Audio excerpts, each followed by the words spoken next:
আসসালামু আলাইকুম। শাওলিন কিচেনে সবাইকে স্বাগতম। আশা করি বন্ধুরা ভালো আছেন। আজকে আমি আপনাদের সাথে শেয়ার করব কলই শাক বা খেসারি ডালের শাক রান্না। আজকে আমি যে প্রসেসে কলই শাক বা খেসারি ডালের শাক রান্না দেখাবো, আপনারা যদি এই প্রসেসে রান্না করেন অবশ্যই শাক খেতে বেশ মজা হবে।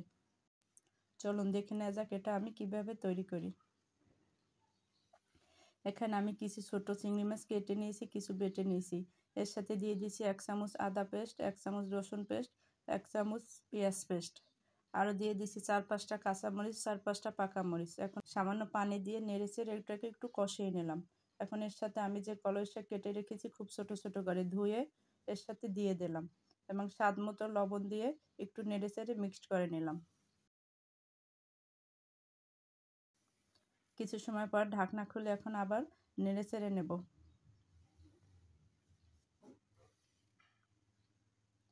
এর সাথে দিয়ে দেবো এখন 1 মুঠ পেঁয়াজ কুচি। পেঁয়াজ কুচি দিয়েও আরও কিছু সময় রান্না করে নেব।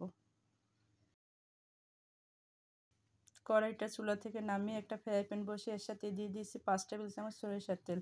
এর সাথে দিয়ে দিয়েছি 5-6টা পেঁয়াজ কুচি, 3টে রসুন কুচি, 3-4টা শুকনো মরিচ কুচি। এখন এগুলোকে একটু লাল করে ভেজে আমি যে শাকগুলো রান্না করেছি সেই শাকগুলো দিয়ে দেব। এখন তেল এবং পেঁয়াজ রসুনের সাথে একটু ভালোভাবে নেড়েচেড়ে নেব। এভাবে কিছু সময় রান্না করার পর আমি একটা বাটিতে তুলে নিয়েছি। দেখুন বন্ধুরা, তৈরি হয়ে গেল দারুণ স্বাদের কলই শাক রান্না। আপনাদের যদি আমার এই কলই শাক রান্নার রেসিপিটি ভালো লেগে থাকে আমার ফেসবুক পেজকে ফলো করবেন, ফ্রেন্ডস এবং ফ্যামিলিকে শেয়ার করবেন, আমার ইউটিউব চ্যানেলকে সাবস্ক্রাইব করে বেল আইকনটি বাজিয়ে রাখবেন যাতে নতুন ভিডিও পেতে পারেন। সবাই ভালো থাকবেন, সুস্থ থাকবেন। আল্লাহ হাফেজ।